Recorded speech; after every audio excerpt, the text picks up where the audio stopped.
Jenni Carlson. I'm Barry Trammell. Welcome to the Jenni and Berry Show.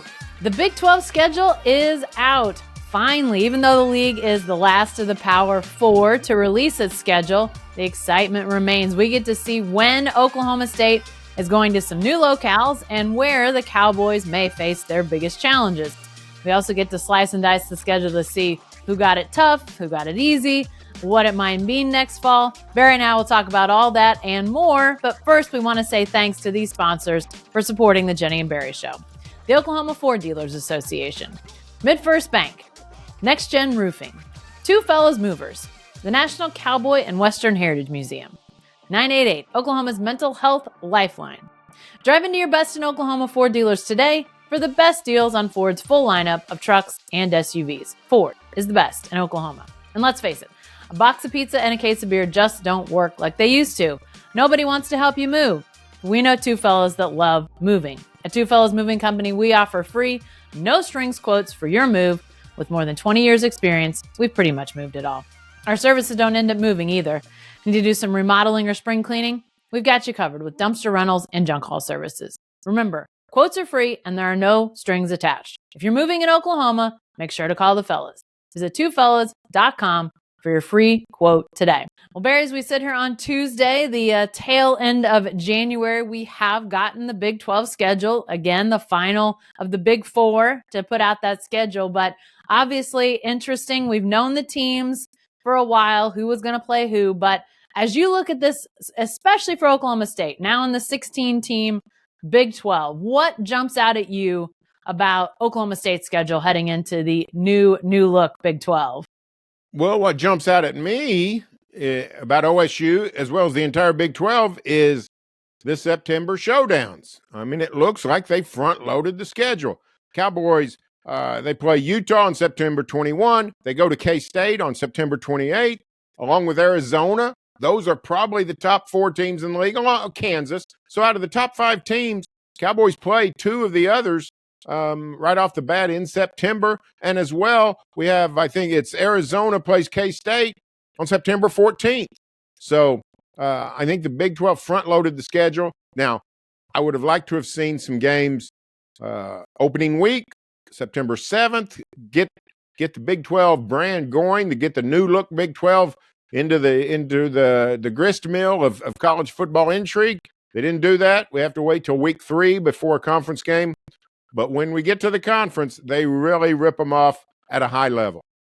Yeah, you've been advocating for early season Big 12 games for a while. And I don't know, do you think they came close to even thinking about it? Do you think they tried to do it? I didn't hear any talk of that.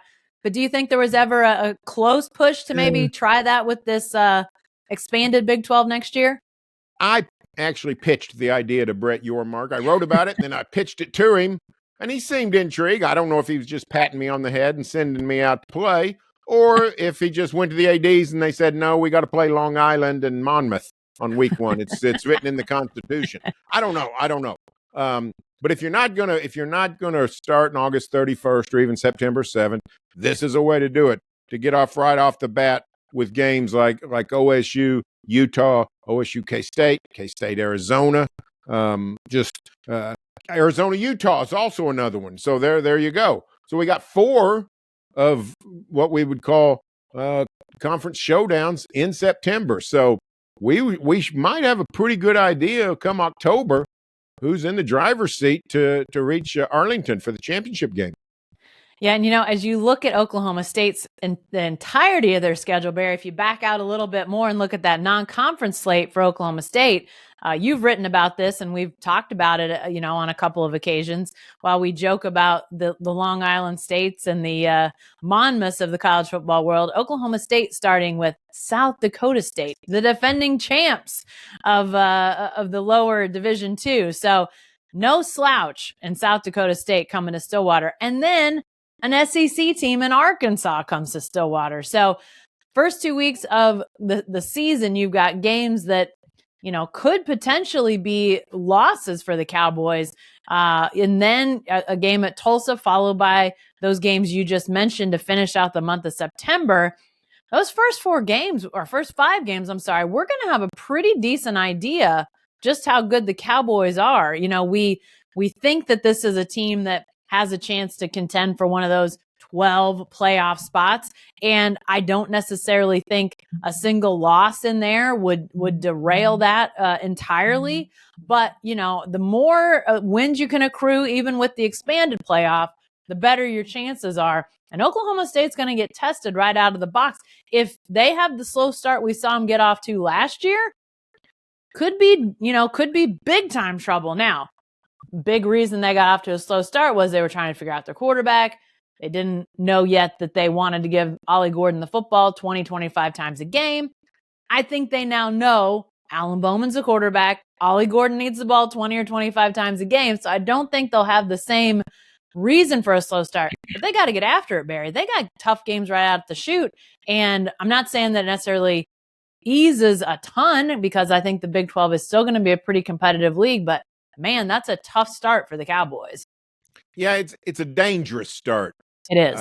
South Dakota State, two-time defending 1AA champion, has replaced North Dakota State as the FCS heavyweight. By the way, Colorado, crazy Colorado, they're hosting North Dakota State.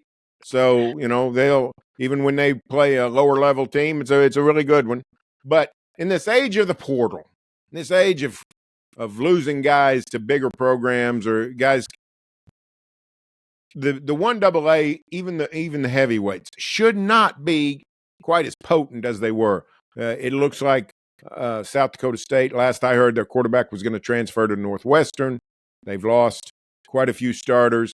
They still will be really good for their level, but it's a game OSU ought to win. Arkansas, it's the resumption of a great traditional rivalry. They played in the 50s, 60s, 70s into 1980, 81. But Arkansas is down. They weren't very good last year. Didn't do great in the portal. It looks like that should be a win for the Cowboys. And OSU historically has had trouble at Tulsa, but you got to go to Tulsa and win. Should be a 3-0 start, but it's dangerous, right? Because it is an SEC school. It is the 1AA champion. It is a place that has your name on the blackboard and is an in-state rival. So it's a dangerous threesome before you get to the back-to-back of Utah and Kansas State. Yeah, I will say this, though, Barry, as I was looking at the schedule, I mean, obviously those first two Big 12 games jumped out at you because, again, with Kansas, Arizona, although you don't know with Arizona and all their changeover with Jed Fish getting the job at Washington, their portal defections, what they're going to look like. So maybe even take them out of the mix. You've got three of the top probably four teams that most people would be looking at as, Big 12 supremacy type teams.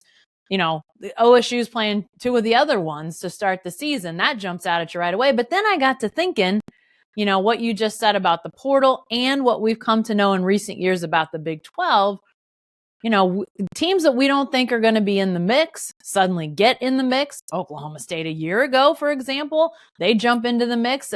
Totally unexpected, especially the way they started. Really unexpected.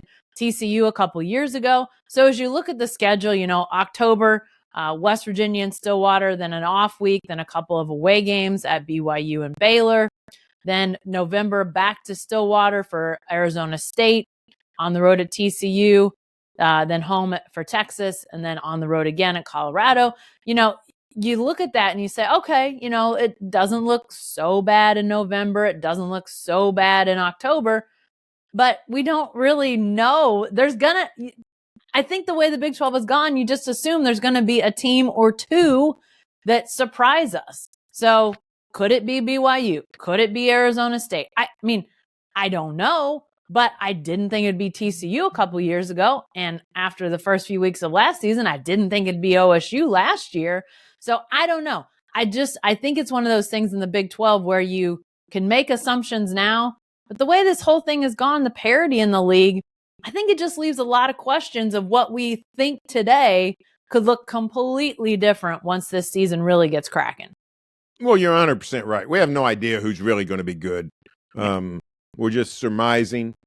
One team to keep an eye on, though, is Kansas, because Kansas does have its coach back. Lance Leopold's doing a great job. Kansas has its quarterback back, Jalen Daniels. and Kansas has a heck of a schedule. We talked about all those early showdowns: OSU, Utah, Arizona, K-State, Arizona. Just showdown after showdown. Kansas does not have September showdowns. They also don't have October showdowns or November showdowns. Kansas does not play OSU, does not play Arizona, and does not play Utah. Among the heavyweight, the ones we think are going to be the best, KU plays only K-State. So, if Kansas is really good, they could lock up one of those bids. If you're Oklahoma State and you look at the schedule and say, hey, we don't have to play Kansas, that's good. Unless nobody Kansas else is either. Anybody, and then that's bad because somebody would need to beat Kansas. My favorite part of the schedule is this, Jacko. OSU plays at Colorado on Thanksgiving weekend. Also on that weekend, Kansas State goes to Iowa State. And not that it's any of the Big 12's business anymore, but on that weekend, Oklahoma goes to Missouri. All we got to do is get Kansas and Nebraska playing on that weekend, and we're back in the Big 8.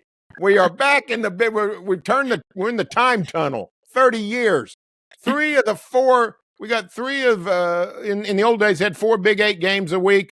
We'll have 3 Big 8 matchups on Thanksgiving weekend. It's like old times. Well, I think there's been some hand-wringing amongst some of the Big 12 schools about that week in particular, Rivalry Week, it's become known, and the fact that you've got the renewal of Utah and BYU, but they're not playing Rivalry Week. People are a little upset about that. Arizona State is that week. But here's the thing. We've had Bedlam around here for a long time, and it hasn't always been on Rivalry Week. And it's idiotic when it's not. But Baylor TCU is one of these protected rivalries. They're not playing on Thanksgiving weekend. I don't get it. I think it's a war on Thanksgiving. That's the way I see it. Hey, one of us, me, you, or Garen, one of us is going to have our Thanksgiving interrupted by trying to get our butts to Boulder, Colorado on Thanksgiving Eve. On Thanksgiving night for a Friday game. And of course the Bedlam's gone, so you can't. OSU was going to go somewhere. But that's odd to me. Brigham Young and Utah are not going to play. Yeah. If you're not going to play on the last weekend, play on the first weekend. Play on Labor Day weekend. If you can't stomach Thanksgiving, play on Labor Day. Everybody would watch that. I promise you, everybody in America. But here's the thing to remember about this schedule. When it goes back to the Kansas not playing certain schools, we were so conditioned to so long for the Big 12 round robin. Everybody playing each other. We became accustomed to it. We had I think it was 12 years of it. And then this past season, we got a healthy dose of 14-team league, all kinds of things can be screwy. This year, 16-team league, going to happen in the SEC, it's going to happen in the Big 10, it's going to happen in the ACC, it's going to happen in the Big 12. And you just have to sort of get it out of your mind. Somebody gets hot. Houston, West Virginia, doesn't matter who. And then you got to go check your schedule and say, hey, do we even play those guys? So it's going to be – we keep talking about the NFL model. That's another way that it's a lot more like the NFL model is your schedule is a lot sort of more scattered than what you're accustomed to. Yeah, even though Oklahoma State's early schedule has got some big heavyweights, I thought it was interesting that some of the teams that they do end up playing this year, they're maybe getting the better end of things. They don't have to go to West Virginia. The Mountaineers come to Stillwater. That can be a tough road trip. Going to BYU, it could be a tough road trip, but it's in October. It's not in November. Barry, you and I were there in November last year when OU was there. And it was not cold enough to snow, but just barely. So that can be a tricky weather trip if you allow it to be. And in October, you got a chance for bad weather, but not probably terrible. I also thought it was interesting that Texas Tech's back on the schedule after last year being gone, but not in Lubbock. They come to Stillwater. Really the one that you look at and go, well, this could be interesting is that game at Colorado, November 29th. We all know Colorado that time of year. I mean, it could be snowing really, really good at that point. It could be really cold. It's hard to know. I mean, it also could be 65 and beautiful. So that to me, when you look at some of the opponents, some of the locales that Oklahoma State might find itself in next year. They've got some teams coming to Stillwater that you'd rather not go to their place if you have your choice. And then when it comes to maybe some tough weather games, it doesn't look like it's going to be horrible in terms of that. So I thought that was kind of an interesting side note as you look at some of those possible tricky games for Oklahoma State. Now, here's another element of playing Colorado on the last game of the year. We're pretty sure Deion's going to be the coach, but he's a mercurial guy, right? I mean, he's a little volatile. Nobody knew how it was going to go. You went out there, when the frenzy was heavy in September last year. It got great, and they fell off the cliff. Nobody's really paying attention to Colorado down the stretch. If the same thing happens, is Deion going to stick it out? I don't know. I assume he'll be the coach, but when you play somebody on the end of the year, nothing's for certain.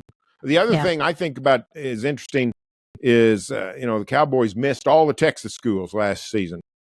Weren't scheduled to play Texas Tech, TCU, Baylor. Of course, ended up getting did get Houston, but the traditional, the legacy Big 12 members in Texas, none of them got Texas in the Big 12 title game. Now they get them, the three remaining, Baylor, TCU, Tech, they get them all down the stretch. Mm-hmm. And they're all sort of mystery teams. We think Tech will be pretty good. We don't know about TCU. We're iffy on Baylor. If any of those get, grow some fangs and are better than we thought, then that Oklahoma State schedule really gets better than what it maybe appears to be. Yeah, that's a really tricky projection at the end of the year when you've got at TCU, then that open date on the 16th of November, Texas Tech and Colorado to finish, because I thought Tech was going to be a lot better this last year. I think Joey McGuire is a really good coach. I have to think they're going to see some steps back towards what we saw in 2022, but you don't know. And then, Colorado, I think a week or so before that USC game, they're playing some really good football. Who they beat, that's debatable, but winning after not winning for a very long time. People talking about this is a team that, next year in the Big 12, they're going to push for that championship game. And by the end of the year, you're just like, well, okay, they, fizzled and died. And, what kind of team does Deion put together in year two? How does he use the transfer portal? So many unanswered questions. They did not have the linemen to compete week in and week out in the Pac-12. And I'm not saying that, I don't know if I want to compare. The Pac-12 was pretty good at the top last year, but I think the Big 12 has got some teams that'll challenge them too. So what does Colorado look like? Really big question. A couple things that were interesting to me, Barry. November 16th, it's an open day for the state of Oklahoma. Oklahoma and Oklahoma State are off. You and I could go to the Bahamas. We could go have a party. I don't know what people are going to do with themselves with no Sooners and Cowboys on the 16th. I had not noticed that before. That is interesting.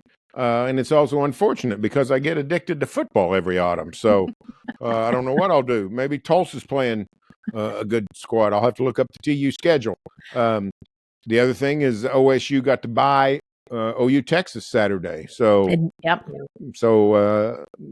fans, I don't think care, but the media does. We can all hands on deck in Dallas. So, but OSU's going to need a bye by October 12th.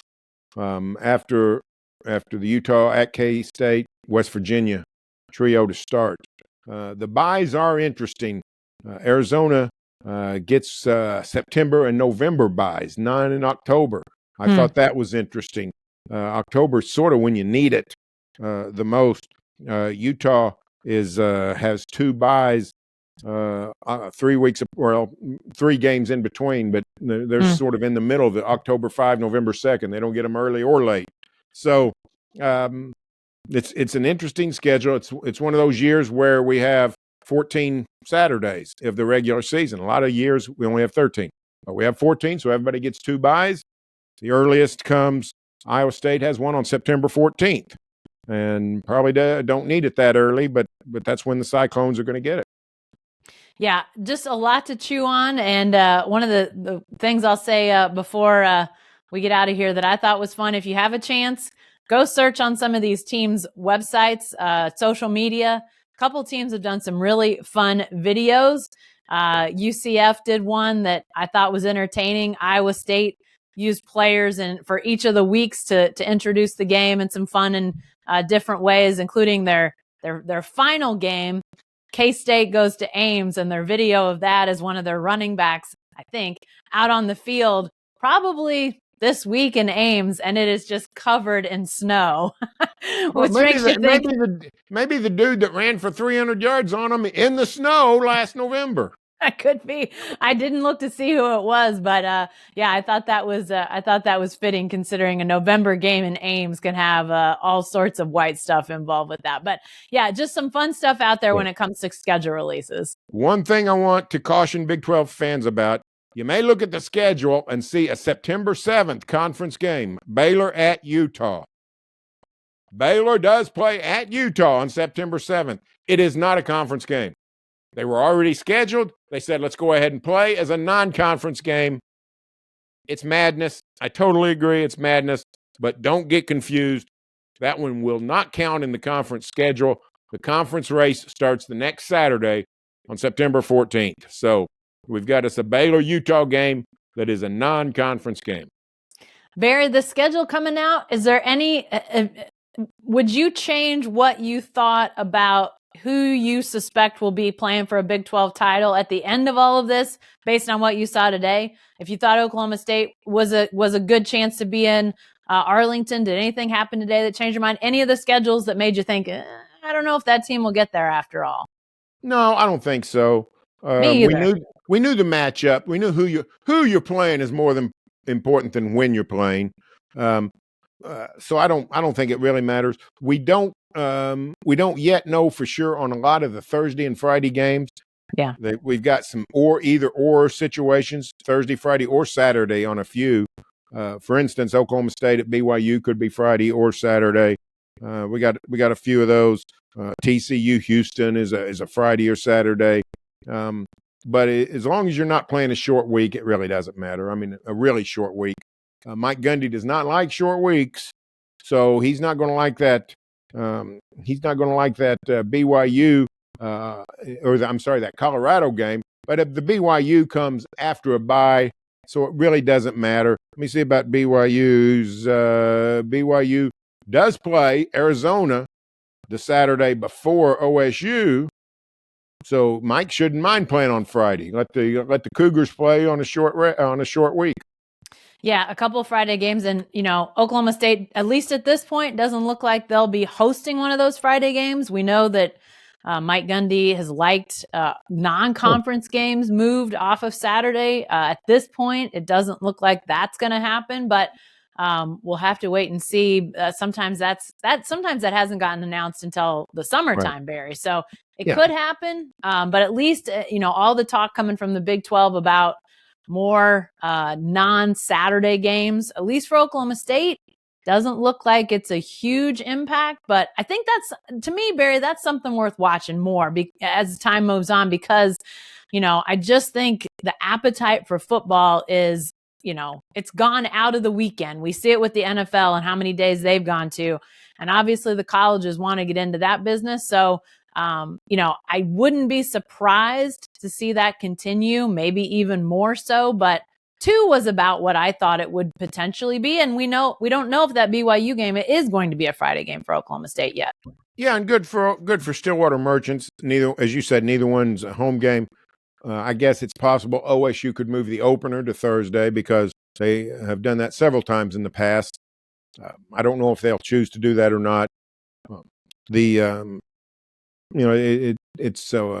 helps the students to some degree because then they can go home Friday and have a long Labor Day weekend. But the thing I find most interesting, the whole schedule, is this, and we sort of knew this was coming, but this is a new league.